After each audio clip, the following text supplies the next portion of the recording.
I was working as a janitor at a strip club, with nothing to my name but my father's ring. Little did I know that ring would unlock my secret legacy as heir to the most powerful mafia in North America. The world thought I was a nobody, but they were about to learn who Aiden Callahan really was. You have 24 hours to come up with the money, or you're getting evicted. Aiden Callahan's landlord slammed the door in his face. God, I'm so screwed. He needed money for rent and his girlfriend's birthday by tomorrow. Vanessa was the only good thing he had in his life, and he wanted to impress her with something special. He needed a Hail Mary, fast. An hour later, he looked up at the pawn shop storefront with a sigh. He twisted his gold ring with the green stone off of his finger for the first time in his life. It was the only thing of value he had left. This better work. The bell above the pawn shop door jingled as he stepped inside. Behind the counter, a stout man looked up from a magazine. "What can I get for it?"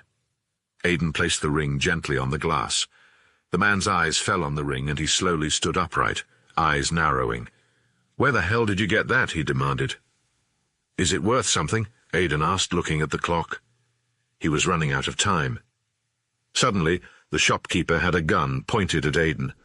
Aiden quickly stepped back, hands raised. "I'll ask one more time. Where did you get the ring?" "Look, I don't want trouble, you want it or not," Aiden asked. "I don't know who put you up to this, kid." The man grabbed the ring, shoved it back into Aiden's hand, and pointed to the door. "But get it out of my store, and don't ever show your face here again." As soon as the door slammed behind Aiden, the shopkeeper locked it, flipped the sign to closed, and made a call to the one number he still knew by heart. "The tiger is back." Outside, Aiden cursed in frustration. "I came all this way for nothing." He slid the ring back on his finger and stared at it. What the hell just happened? Why did that guy react to the ring that way? It was his father's ring, the only thing he had left of him. He'd never forget the day he got it.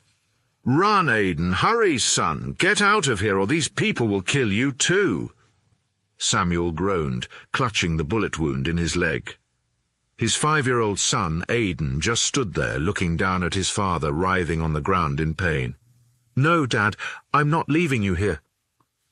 Samuel could see the men searching for them from where they were hiding. They had escaped into a dark alley, but it was only a matter of time before they were spotted.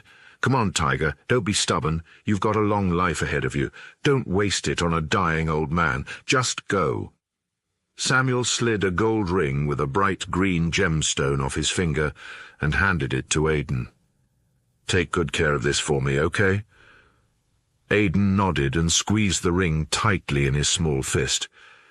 Samuel pulled himself to his feet, gripped the trigger of his gun, and limped out into the street to face the men standing by his car. Aiden watched from the shadows as Samuel and the other men exchanged fire. Aiden looked on in horror as bullets flew through the alleyway, and then a man with a scarred face took a shot that went straight to his father's chest. The kill shot. Samuel's knees buckled, and he fell to the ground with a thud. With his last breath, Samuel looked up at Aiden. "Remember the face of the man who shot me, Tiger. Promise me you'll make that bastard pay." "Dad!" Aiden shouted. It had been one of the worst days of his life, and he still didn't know why his father was murdered. Orphaned at a young age, he had been on his own ever since. His life felt like an endless grind. Later that night, Aiden was on his hands and knees, scrubbing glitter and God knows what else off a stripper pole at the club where he worked. "Yo, Cinderella!" a voice barked above him. Aiden rolled his eyes, knowing who it was without looking up. Derek Branson. Trust fund baby. Regular VIP who was arrogant as hell and obsessed with Aiden's girlfriend, Vanessa. Derek laughed as he poured out his drink on the floor at Aiden's feet. "You missed a spot." Laughter erupted from the table behind him. Aiden forced a smile and kept cleaning. Derek leaned in close. "I'd kill myself if I were you. You're a ghost in this city, man. Vanessa is wasting her time with a nobody like you." Aiden stood, shoulders tense. I could take this guy out with a single blow, but he couldn't afford to lose this job. So he said nothing and stood his ground. "Got something to say?" Derek was begging for a fight. "Yeah, I didn't think so. Some people are born kings. Others were made to clean up after them." And Derek was right. Some people were born kings. Aiden was one of them. He just didn't know it yet. The next night, when Aiden reached Vanessa's apartment, loud music was coming from inside. That's weird, he thought. She didn't mention a birthday party. A few moments later, Vanessa answered the door in a sexy and obviously expensive new dress. Aiden was shocked to see that Vanessa's apartment was packed wall to wall with guests. He suddenly realized that everyone in the room was staring at him. He offered her the cupcake he spent the last of his money on. Happy birthday, Vanessa. Derek appeared in the doorway behind Vanessa. Why be with someone who can only afford to buy you a cupcake when I can buy you the whole bakery? Derek sneered. Then he leaned in and kissed Vanessa. Aiden's heart sank, while everyone else in the room laughed and cheered wildly. Derek and I are together now, Vanessa announced, reaching for Derek's hand. It's over, Aiden. You can't afford me. Run along, loser, Derek mocked. And then he grabbed the cupcake Aiden was holding and threw it at his head. But Aiden was quick and easily dodged it. Then he lunged at Derek, and there was a loud crack as Aiden's fist connected with his nose. Derek looked down in shock as blood spattered onto his expensive suit. You're going to regret that, he growled. Aiden grabbed a bottle of vodka and stormed out of the apartment, slamming the door shut behind him. Little did they know, Aiden would rise to become the most powerful man in the city. The next morning, Aiden was woken up by a hard slap across his face. Who are you, and how did you get into my room? What have you done to me? Aiden was shocked to see that he was lying naked in bed next to a girl he didn't recognize. I have no idea, he started to explain.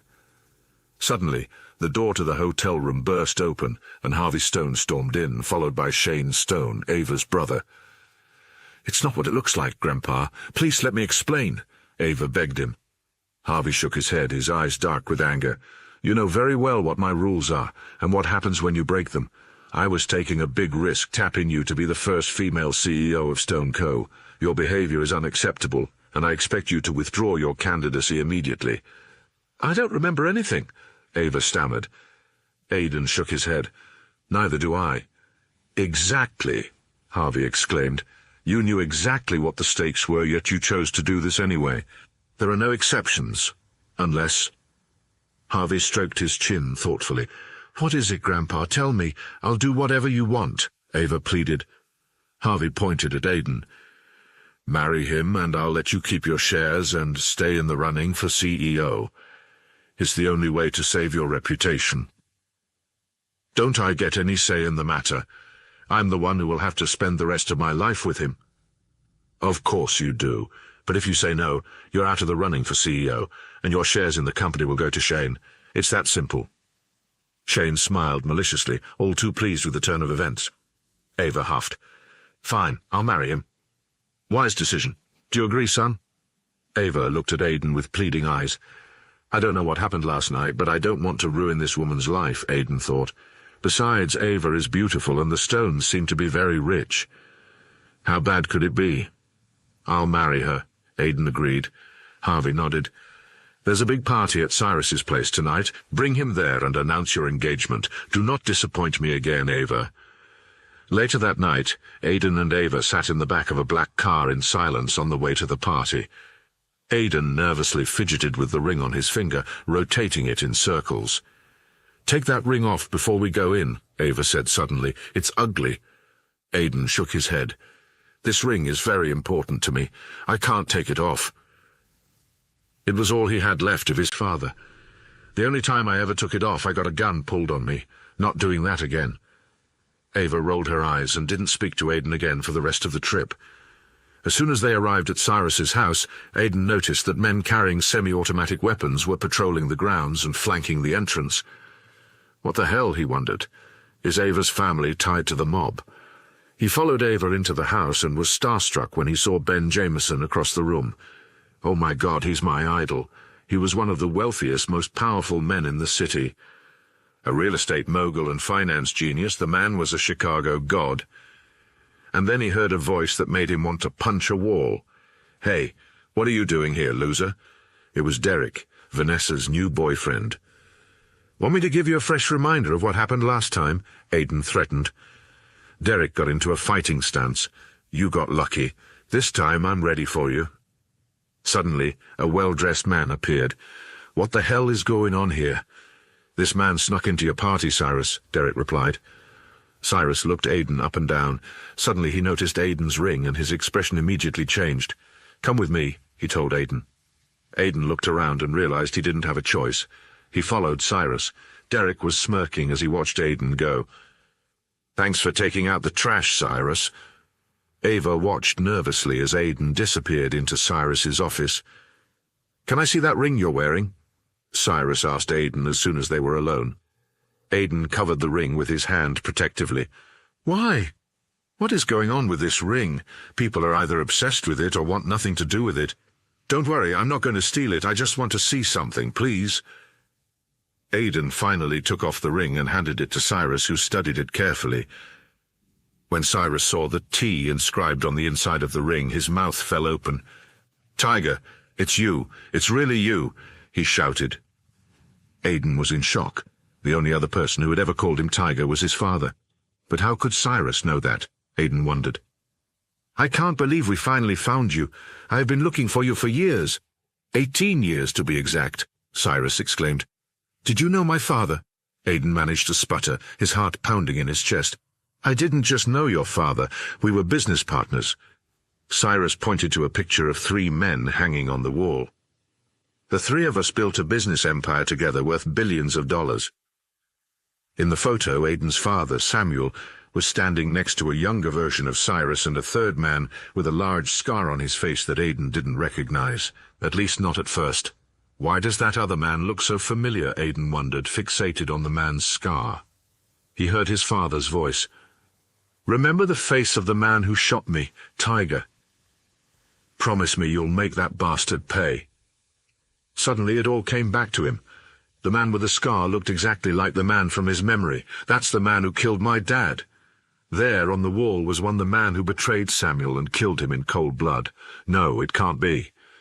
Aiden's eyes flashed with rage as he stared at the photo. Play it cool, Aiden told himself. If you want to avenge your father, you have to wait until the time is right to strike. This other man in the photo, who is he?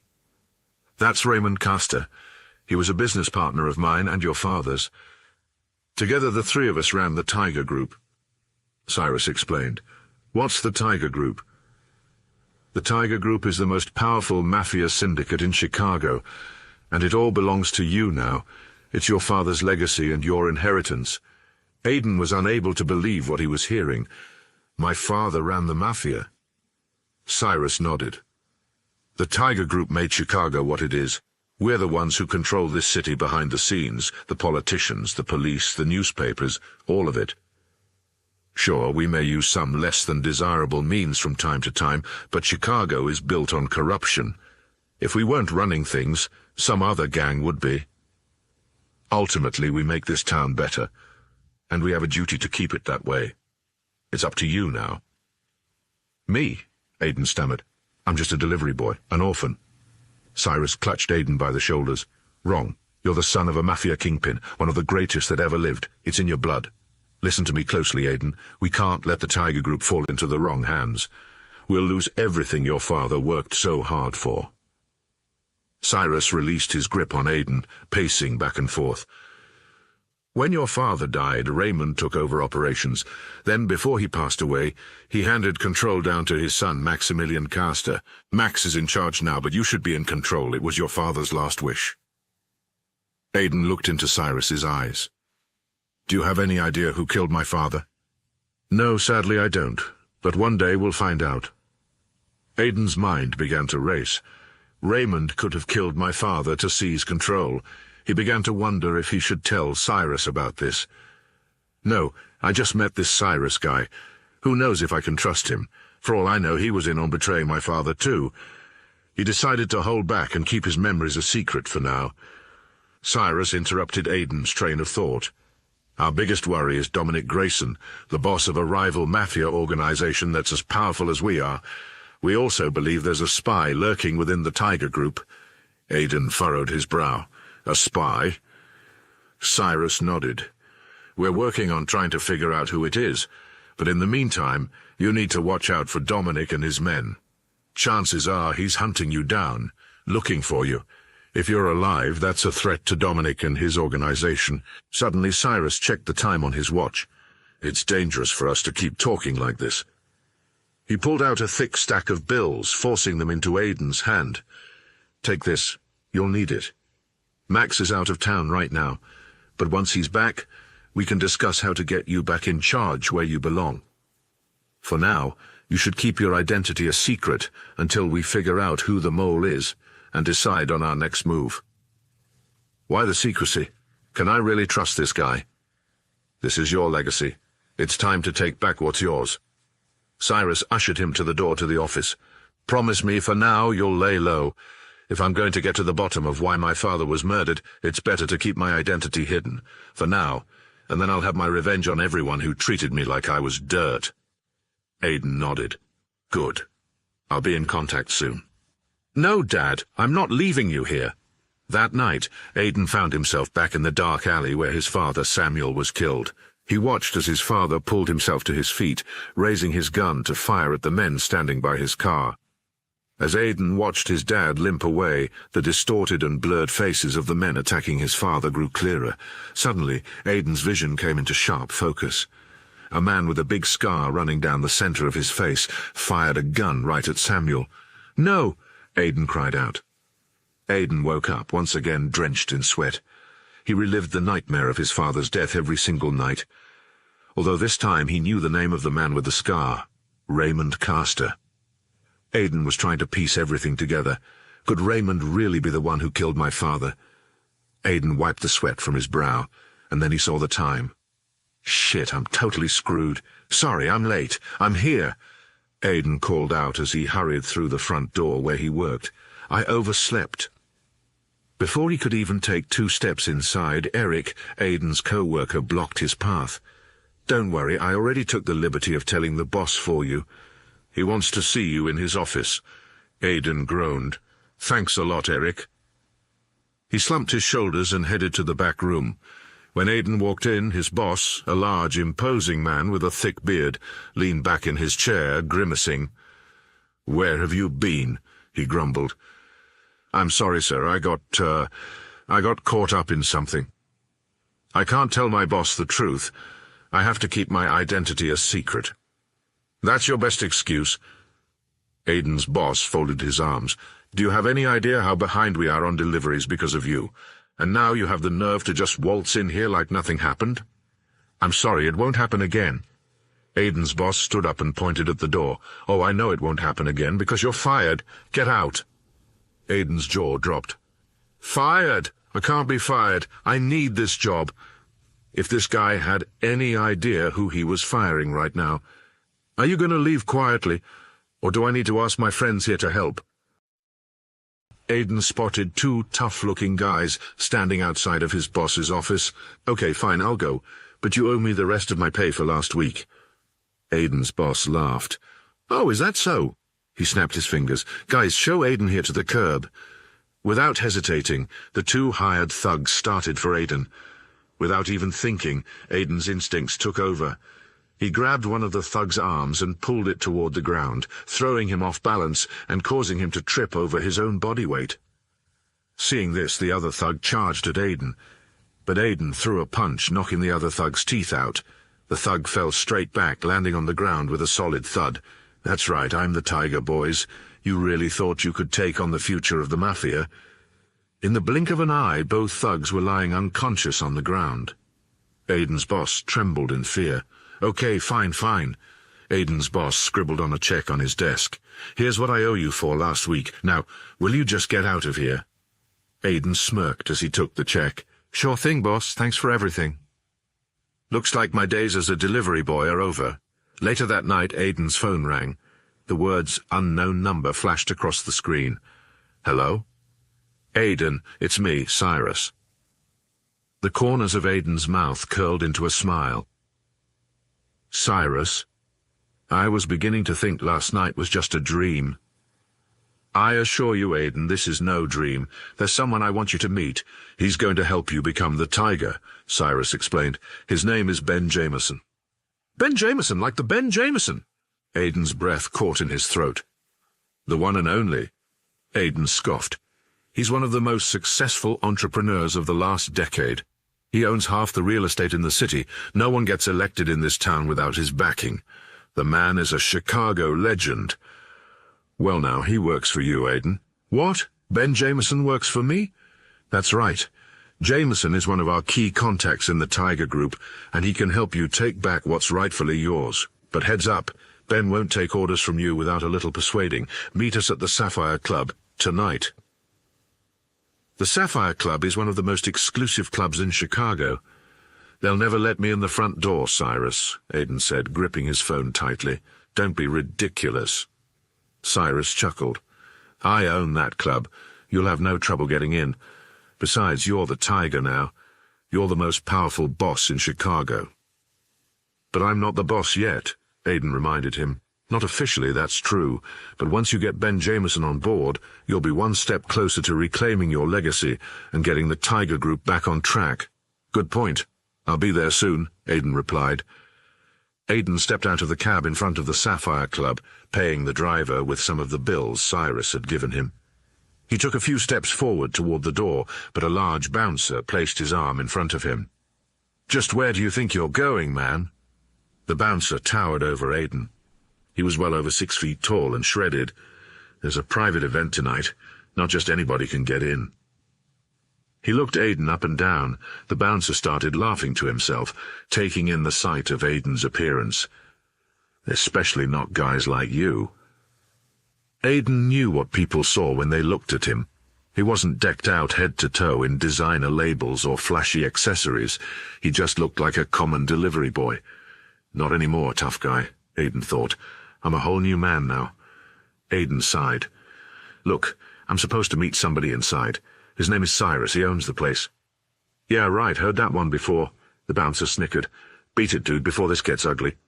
Suddenly, Aiden heard familiar voices behind him.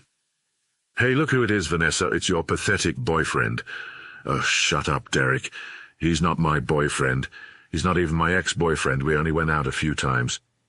Derek and Vanessa approached the entrance to the Sapphire Club, decked out in expensive clothes.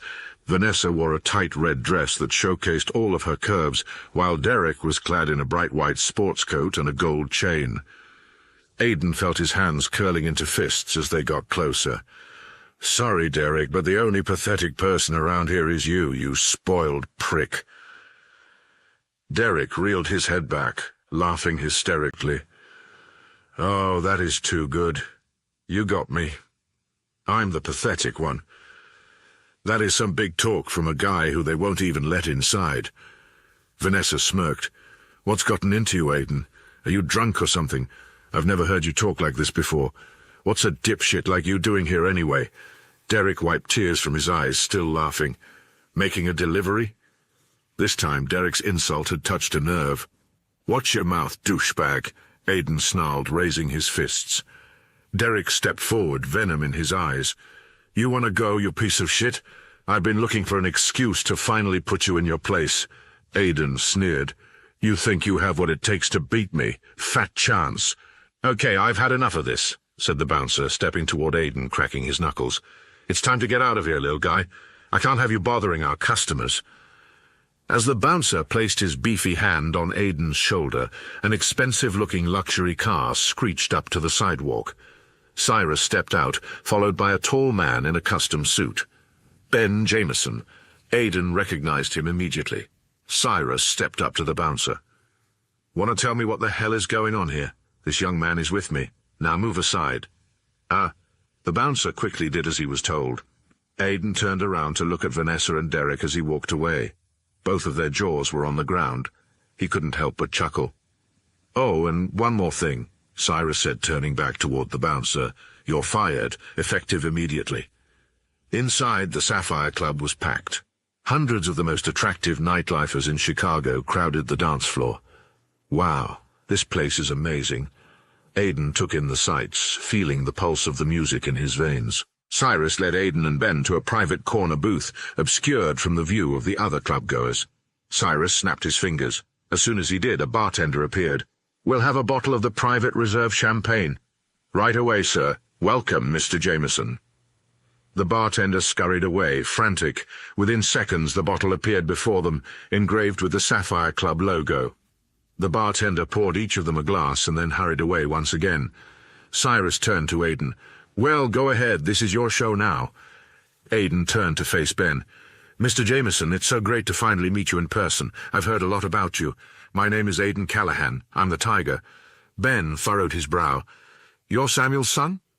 He eyed Aiden up and down, seemingly unsure. Cyrus nodded in approval. "It's time we got things back to the way they should be. Aiden's ready to take over and carry on his father's legacy, but we need your help." Ben suddenly burst out laughing.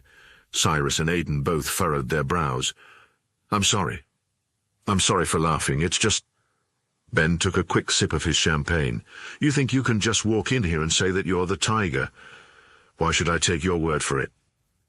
"He's wearing the ring," Cyrus pointed out. Ben glanced down at Aiden's hand. "So I see. But jewelry alone means nothing. If you really are who you say you are, then you should be able to back it up. How the hell am I supposed to convince Ben Jameson who I really am?" Aiden shifted his weight. "What did you have in mind? How?" Ben smirked. "How about you prove it? You and me, mano a mano. No weapons, no nothing. You're going to have to take me in a fair fight. If you win, I'll help you reclaim the Tiger Group. If you lose, you can forget it. So, what do you say, kid? Am I really going to fight Ben Jameson to prove myself? This man could make or break me with the snap of his finger. Is this some twisted reverse psychology?" Aiden wasn't sure what the right move was. He'll never respect me or believe me if I don't accept his challenge. If he wants a fight, I'm going to give him the best fight of my life. Aiden stood up. "Let's go. Right here and right now." Aiden locked eyes with Ben Jameson, fully prepared to fight him right there in the middle of the Sapphire Club. "Take it easy, you two," Cyrus interrupted, jumping between them. "This is a nightclub, not a fight club. There's a sparring ring downstairs in the basement. Come on." Aiden took in the sight of the basement beneath the Sapphire Club. It was configured like a makeshift boxing ring. Ben removed his coat and rolled up his sleeves, unbuttoning the top button on his shirt. "You know, Aiden, I've never lost a fight." Aiden scoffed. "Well, then this should be a nice change of pace for you." Ben leapt over the ropes and paced around the makeshift ring, standing poised to attack underneath the lone light bulb. He was larger and taller than Aiden, with a tough square jaw and imposing muscles. Aiden dipped under the ropes to face off with his middle-aged opponent. "Best of luck, Aiden." Ben chuckled. Aiden sneered. "Thanks, but I don't need luck. I'm going to make Ben Jameson regret challenging me to a fight, or I'll die trying. This is for you, Dad." Without wasting another second, Ben charged at Aiden. Aiden quickly ducked out of the way, narrowly missing a punch. Ben tried a roundhouse kick. Aiden bent backward, watching as Ben's perfectly polished patent leather shoe barely missed his jaw. "Huh, impressive. You know how to stay light on your feet." Ben wiped sweat off his brow. "But do you know how to throw a punch?" Ben pointed straight at his jaw. "Come on, hit me right here." Aiden blinked. Is he really giving me a free shot? Aiden went in for a punch, but before he could hit, Ben grabbed Aiden's arm and punched him back with his free hand. Aiden reeled around, dazed, and then before he knew what was happening, Ben slammed Aiden to the ground by the throat. "Rule number 1, never trust your opponent," Ben said through gritted teeth. Aiden gasped for air. His fingers clawed at Ben's forearms, but Ben's grip only tightened. Aiden's strength was slipping, the edges of his vision blurring to black. Then he heard his father's voice. "Promise me you'll make that bastard pay. Promise me, son." Aiden's eyes fluttered. Ben sneered. "You're finished, Callahan." But Aiden wasn't done, not yet. He had a promise to keep. Digging deep, Aiden summoned all of the energy he had left. Everything depended on this moment. It was now or never for Aiden Callahan. Ben shifted his weight, and that was the opening Aiden needed. With a sudden surge, he rolled his shoulder under, bucking his hips to throw Ben's balance off. Aiden slammed his forearm into Ben's ribs, twisted again, and tore himself free, gasping as air seared his lungs. Ben growled in pain. Then he smiled, staring back at Aiden. "Good. You already know rule number 2. Always stay one step ahead." The fight went on, and it was exhausting, but Aiden could tell Ben was starting to lose steam. "That's it, wear yourself out, old man. Then I go in for the kill." Ben threw some more quick punches Aiden's way, but Aiden was faster. He rapidly sidestepped every punch, perfectly dodging Ben's fists. "Stay focused. Remember why you're doing this. You're so close." Ben's breathing grew labored. Seizing his opportunity, Aiden threw a hard punch at Ben's jaw. Letting out a roar, Ben dove toward Aiden and tried to pin him to the ground. As he ran, Aiden ducked to the ground and kicked his leg out in a wide circle, knocking Ben off balance. Ben collapsed on the ground. Aiden quickly placed his foot on Ben's back, holding a fist above his face. "Give up, Ben. I've got you pinned. It's over." Ben exhaled sharply, pinned to the ground. He was clearly frustrated, but a look of pride flashed across his face. "You really are the tiger, aren't you? I can't believe I just took down Ben Jameson." "Holy shit!" Cyrus clapped in approval, looking at Aiden with pride. "Tomorrow, come by my office, Aiden. I have a new job for you. I heard you lost your old one." Aiden's jaw dropped. "How did you know?" "We have eyes everywhere in the Tiger Group." Cyrus winked. "Is Cyrus having me watched?"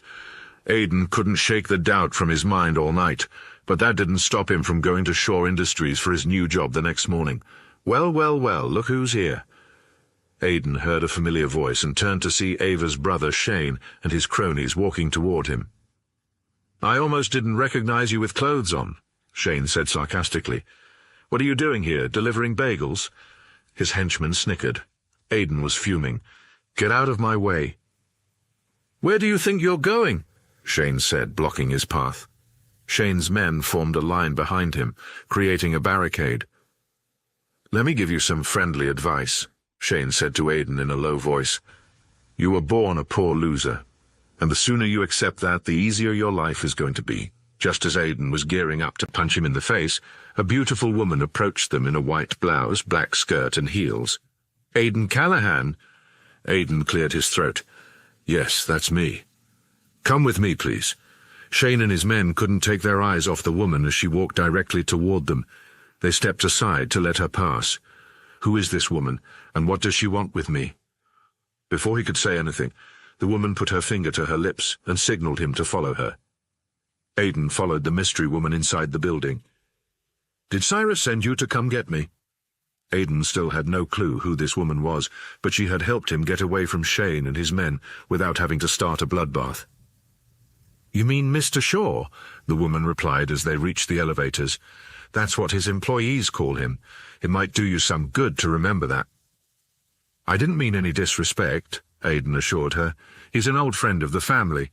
The two of them were alone in an elevator, but the woman barely acknowledged him, rapidly texting on her phone. "Well, she sure doesn't seem to like me very much. Is she judging me based on my appearance?" Aiden wondered. When they reached the top floor, the woman led Aiden to her desk. "What kind of role are you looking for?" "I would like something in senior management," Aiden stated firmly. The woman stared at Aiden in disbelief. "We don't have any open senior management positions at the moment." Aiden didn't like the way this woman was speaking to him. "I have to keep my identity secret for now, but that doesn't mean I'm going to let this snooty secretary boss me around." "What's your name?" Aiden replied. "Rachel." "Listen, Rachel, you asked me what kind of role I wanted, and I told you. Now you can either talk to Cyrus and find something suitable for me, or I will do it myself. What's it going to be?" Rachel squinted her eyes and sized Aiden up. "I'll speak to Mr. Shaw as soon as he gets in." Aiden smiled. "I look forward to hearing from you. Oh, by the way, Mr. Shaw left something for you." She handed an envelope sitting on her desk to Aiden. Inside the envelope was a check for $10,000 and a note. "Here's some more cash to tide you over. Go to Broadway Bank. They'll take care of you." Aiden grinned. Good old Cyrus. When Aiden arrived at the bank, he slid the check Cyrus had given him under the glass. "I'd like to cash a check," Aiden replied. The teller, whose name badge identified him as Perry, wrinkled when he saw the amount of the check. He held it up to the light and examined it closely. Then he looked Aiden up and down. "Nice try," Perry sneered. "Do you think I'm an idiot? There's no way this is real." He ripped the check up into tiny pieces. "What the hell are you doing? Stop!"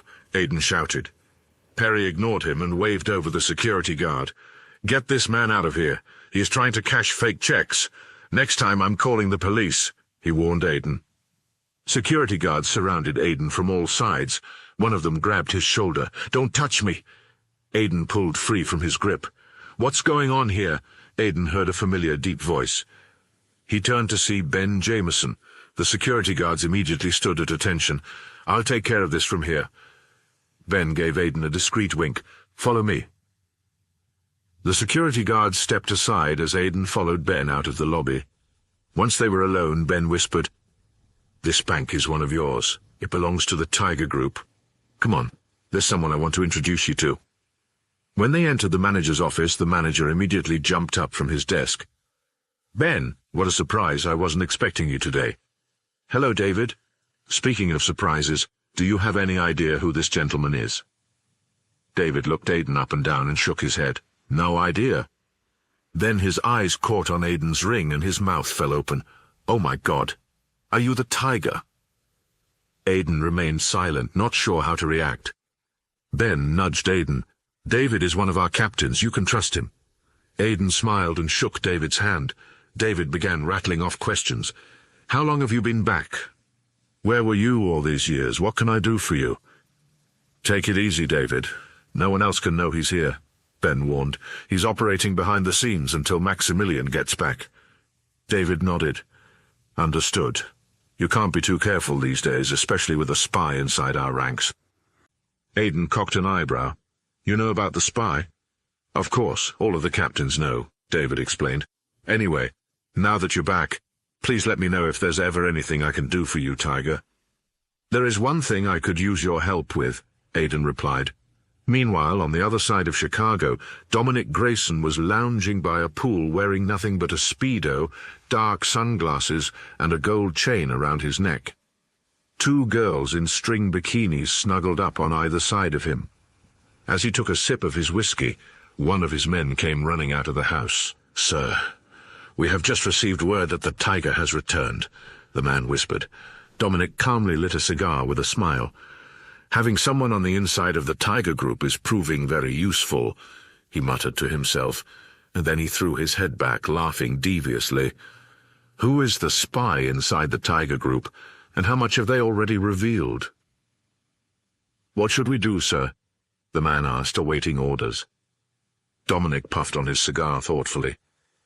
"Figure out who the Tiger is, and kill him." After getting a brand-new car, courtesy of Ben Jameson, Aiden was on his way to Sapphire Club for lunch when he drove past Club Kane. Dominic Grayson owns that club, Aiden thought. That place has to be swarming with his thugs. Not a good idea to stop there. Then another thought occurred to him. Actually, this might be a good chance to gather some intel on the enemy. If I'm going to take Dominic out, I'm going to need to know his weaknesses. A mischievous smile flashed across his face. "Club Kane it is." Aiden parked outside. Club Kane was owned by Dominic Grayson, the second most powerful mob boss in Chicago. Having lunch here will be the perfect way to take a look around without being noticed. It's dangerous, but it might be worth the risk to learn more about Dominic and his gang, Aiden reasoned. Suddenly his phone rang. It was Cyrus. "I heard you had an interesting day, Tiger," he mused. "You could say that," Aiden laughed. "Congratulations on the new wheels." "Cyrus always seems to know what I'm doing and where I've been. Does he have somebody following for security purposes or because he's keeping an eye on me?" "Thank you, Cyrus, for everything," Aiden said, pushing his fears aside. "It's only what you deserve," Cyrus replied. "Speaking of which, I found the perfect job for you at Safe Tech." Aiden scrunched his brows. "I thought I was going to be working at Shaw Industries, with you." "That's what I thought too at first, but SafeTech has an open senior management position and I realized it's probably better if we don't work too closely together." Cyrus lowered his voice to a whisper. "I can't trust anyone these days." "So I'm assuming the Tiger Group has spies too?" Cyrus chuckled. "Of course. While Dominic spies on us, we spy on Dominic. In this deadly game of chess we're playing, information is priceless." "Is that why Cyrus has someone following me?" "I'm beginning to understand that," Aiden said, drumming his thumbs on the steering wheel. Just make sure you're being smart, Cyrus warned him. Don't do anything stupid and blow your cover. Aiden looked up at the entrance to Club Kane. I'll be careful, Cyrus, always. After his call with Cyrus, Aiden put his ring in his pocket and entered Club Kane. The scale of the space was impressive and nearly just as opulent as the Sapphire Club, only with a darker, seedier vibe. As they walked through the club to find a table, Aiden noticed that a lot of the clientele were carrying weapons in their suit pockets or tucked away in the back of their pants. I've got to watch my step around here. Everybody in here's armed. Aiden ate lunch and soaked in the atmosphere. Suddenly Aiden overheard two men talking. There's a rumor going around that the Tiger is alive, and he's back in Chicago. Well, even if that's true, he's certainly no match for Dominic Grayson. Aiden cocked his head to one side, trying to eavesdrop on their conversation. But don't you think we should try to find him? Shut up, Johnny. We should do nothing. The Tiger isn't going to change anything. You can't even compare the Tiger to Dominic. Johnny sighed. Look, all I'm saying is that everybody knows that the Tiger and his mob are serious business. If he really is back, don't you think we should— Dude, I'd shut up if I were you, the other man interjected. It sounds like you think the Tiger is better than Dominic. Well, maybe he is, Johnny replied. The other man groaned. We'd better get out of here before somebody overhears your loud mouth. Without saying another word, the two men stood up, hurrying out of the club. As they did, Aiden noticed something strange. In a corner booth sitting by himself, Aiden spotted a peculiar-looking man with a dark suit watching Johnny and his friend leave. The man quietly threw some cash down on the table to pay his bill. Then he stood up and followed the two men out. He watched carefully as the man in the dark suit pulled out a gun and exited the club. Just as he was about to follow, a tall man smoking a cigar entered the club. Everyone seemed to go still and stare. He wore an expensive suit surrounded by lackeys clearing a path for him and keeping other guests at a distance. The man oozed power. A few men bowed as he walked past. That's when Aiden realized who it was. That must be Dominic Grayson, my mortal enemy. I'm going to find out what he is up to, or die trying, he told himself. Dominic walked toward the back of the club with another man at his side, deep in conversation. If I can get close to them, I might be able to hear what they are saying. Aiden made his way through the club, trying to keep a low profile. He was getting close to Dominic now, but he still could not hear what he was saying. Suddenly, the sound of a woman's high heels echoed behind him as a woman in a pencil skirt and white blouse crossed the room and walked up to Dominic. There you are, Dominic said when he saw her. He kissed her on one cheek and then the other. They were close. Wait a minute, Aiden thought. I know her. Aiden's heart thudded his chest with adrenaline. That's Rachel. What the hell is Cyrus's secretary doing here? Aiden's mind was spinning. Did Cyrus send her here, or is she doing this behind his back? Dominic wrapped an arm around her waist. Let's go. Dominic led Rachel and the other man into one of the back rooms. Aiden had come this far. He was too close to give up and too stubborn to let it go. He discreetly followed them down a dark hall, taking his chances. Damned with being careful. Forgive me, Cyrus. Aiden stayed in the shadows, keeping a safe distance. Dominic, Rachel, and the other man disappeared through a swinging door with a circular window. Aiden crept up to the door, peering inside. His heart plummeted. No, it can't be. I thought he was dead. He blinked in disbelief, but there was no denying it. He'd recognized that scar anywhere. The man speaking with Dominic was no other than Raymond Castor. Why did Cyrus tell me he was dead? A rush of fury and betrayal raced through Aiden's veins. He stared at the man who killed his father with a sudden urge of vengeance. I'll kill him with my bare hands. Just then, the click of a gun sounded in his ear. Move an inch and you're dead. Is Rachel the spy within the Tiger Group, or is she a useful pawn in Cyrus's game?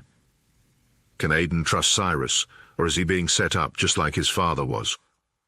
Will Aiden figure out who the mole in the Tiger Group is before they blow his cover and destroy his rise to the top? Install the Pocket FM app now within 1 minute to listen to the first 10 episodes for free. Download now before the offer disappears.